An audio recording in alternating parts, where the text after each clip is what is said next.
আসসালামু আলাইকুম। আমি মাহমুদুল হাসান 2021-22 সেশনের নটরডেম কলেজে ঢাকার শিক্ষার্থী ছিলাম এবং বর্তমানে আছি রাজশাহী বিশ্ববিদ্যালয়ে।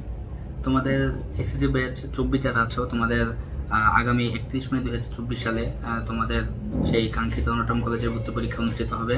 তো তোমরা এই টাইমে সবাই অনেক উৎকণ্ঠায় ভুগতেছো, স্বাভাবিক, এটা বলার কিছু নাই, এটা হবেই।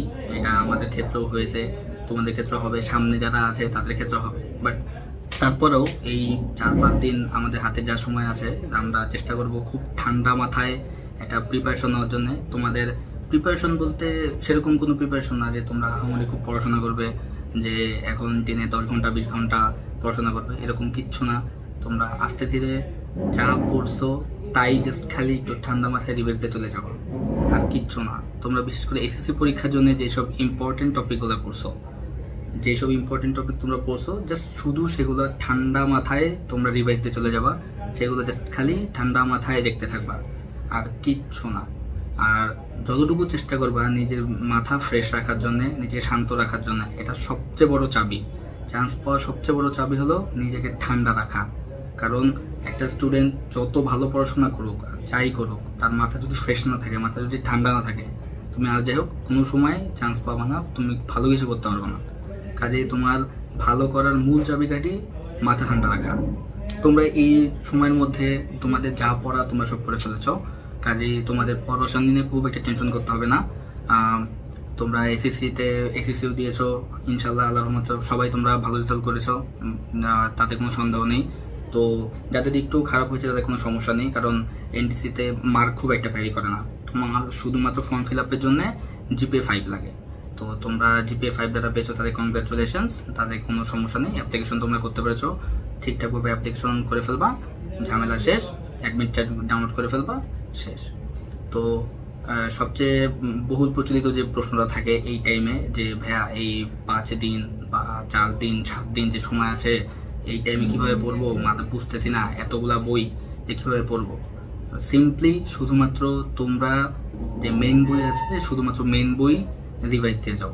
বিশেষ করে তোমরা এসএসসি পরীক্ষার সময় যে চ্যাপ্টারগুলা তোমাদের সবচেয়ে বেশি ইম্পর্টেন্ট ছিল, বা তোমাদের সব স্কুলে যে টিচাররা আছেন যারা তোমাদের কিছু ইম্পর্টেন্ট টপিক মার্ক করে দিয়েছিলেন যে এই টপিকগুলা এসএসসির জন্য ইম্পর্টেন্ট, তোমরা এই টাইমে শুধুমাত্র সেই টপিকগুলাই আস্তে আস্তে চোখ বুলাবা। মেইন বইয়ের বাইরে তোমরা কিচ্ছু যাবা না, কোনো গাইড, কোনো সহায়িকা বই কিচ্ছু দরকার নেই। তোমরা শুধুমাত্র মেন বইয়ের দিকে যাবা। মেন বই সবচেয়ে বড় হাতিয়ার। এনডিসি পরীক্ষায় কোনো সময়, ইতিহাসে কোনো সময় মেইন বইয়ের বাইরে কোনো সময় কোশ্চেন হয় নাই, সামনেও হবে না, এটা তোমরা নিশ্চিন্তে থাকতে পারো। পরীক্ষা নিয়ে মানে প্রশ্নের ধরন নিয়ে তোমরা কোনো টেনশন করো না, টেনশন করার দরকার নেই। কারণ পরীক্ষা হবে খুবই সহজ এবং সাবলীল কোশ্চেনে, যেটা তোমরা সবাই পারবে। শুধুমাত্র যারা মাথা ঠান্ডা করে সেই টাইমটুকু পরীক্ষা দিতে পারবা, তারাই বাজিমাত করতে পারবা। আর তোমাদের পরীক্ষা কিন্তু 40 মিনিটের পরীক্ষা। যেমন বলতে পারি, আমি যখন পরীক্ষা দিয়েছিলাম, আমি তো এসএসসি 2021 ব্যাচ, আমার পরীক্ষার সময় আমাদের ছিল এমসিকিউ পরীক্ষা, 50টা এমসিকিউ, 40 মিনিট সময়। তো আমরা যেহেতু শর্ট সিলেবাস পেয়েছিলাম, তো আমাদের শর্ট সিলেবাস থেকেই কোশ্চেন হয়েছিল। 40 মিনিটে 50টা এমসিকিউ, জাস্ট আমরা পরীক্ষা দিয়েছি, এমসিকিউ শেষ। আমাদের সময় একটা সবচেয়ে ভালো দিক ছিল যে আমাদের কোনো নেগেটিভ মার্কিং ছিল না। একটা জিনিস মনে রাখবা যে এনডিসি তোমাদের সব সময় একটা সারপ্রাইজ এক্সাম নেবে, যে তোমরা কেউ গেস করতে পারবে না যে পরীক্ষায় প্রশ্ন কি ধরনের হবে। না এমসিকিউ হবে, না সিকিউ হবে, না এক কথায় উত্তর হবে, না শর্ট কোশ্চেন হবে, না মিক্স কোশ্চেন হবে, না কি হবে, তোমরা কেউ কিচ্ছু ধারণা করতে পারবে না। জাস্ট তোমরা পরীক্ষার দিন হাতে যখন প্রশ্ন পাবা, তখন তোমরা বুঝতে পারবা যে পরীক্ষাটা কিভাবে হচ্ছে, মানে কোন প্যাটার্নে হচ্ছে। মনে রাখবা যে যদি তোমাদের এমসিকিউ পরীক্ষা হয়, এখানে একটা তীব্র সম্ভাবনা থাকে যে নেগেটিভ মার্কিং থাকে না এমসিকিউতে। আমাদের সময় আমাদের 50 মার্ক এমসিকিউ হয়েছিল, একদম 50 মার্কই পুরাটাই ফুল এমসিকিউ ছিল। আমাদের সৌভাগ্য ছিল যে আমাদের কোনো নেগেটিভ মার্কিং ছিল না।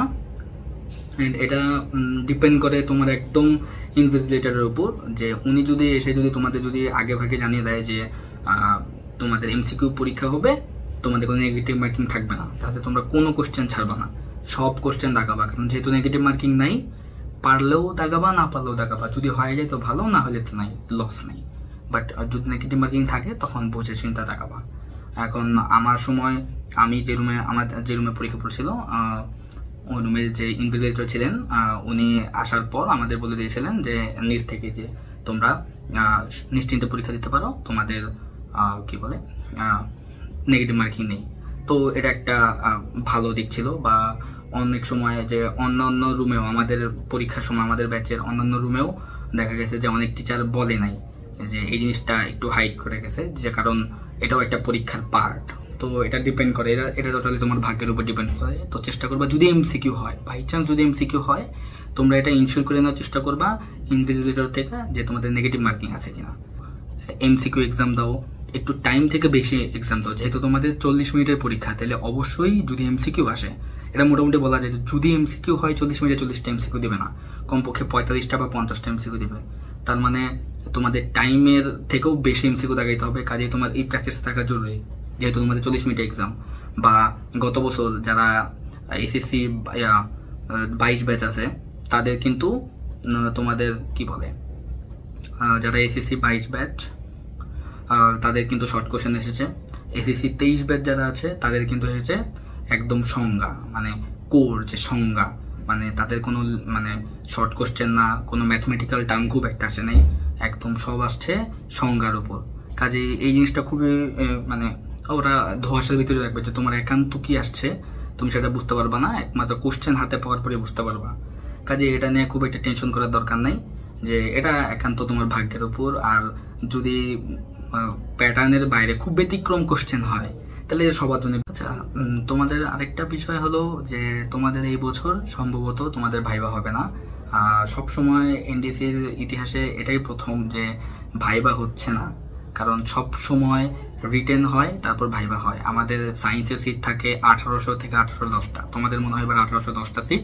তো নর্মালি আমাদের রিটেন ভাইবা যখন দুটা হয়, রিটেন পরীক্ষায় 2700 থেকে 2800 স্টুডেন্ট নেওয়া হয়, অ্যান্ড ওখান থেকে ভাইবাতে টোটাল 1810 জন ফাইনাল লিভ নেওয়া হয়।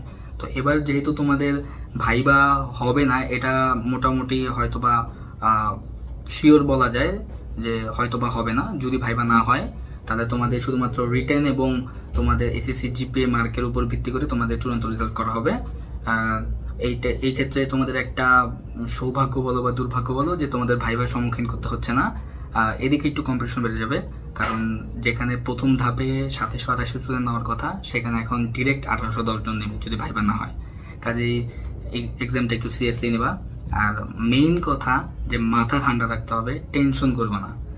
তারাই এই পরীক্ষায়, যারা এই পরীক্ষাতে এই 40টা মিনিট মাথা ঠান্ডা রাখতে পারবে, মাথা ঠান্ডা রাখতে পারলে এই পরীক্ষায় ইনশাল্লাহ তোমরা কেউ আটকাতে পারবে। টাইম ম্যানেজমেন্ট কিন্তু একটা খুব বড় জিনিস, যে তুমি পরীক্ষা দিতেছো 40 মিনিটে, ধরো তোমার 40টা এমসিকিউ এর পরীক্ষা হচ্ছে, তুমি সব পারো, বাট তুমি 40 মিনিটে তুমি অ্যান্সার করলা 25টা এমসিকিউ, তুমি টাইম ম্যানেজমেন্টের জন্য তুমি পারলা না, তাহলে তো লাভ হলো না। তোমার সব পড়া থাকা সত্ত্বেও, সব অ্যান্সার কমন থাকা সত্ত্বেও তুমি অ্যান্সার করতে পারলা না।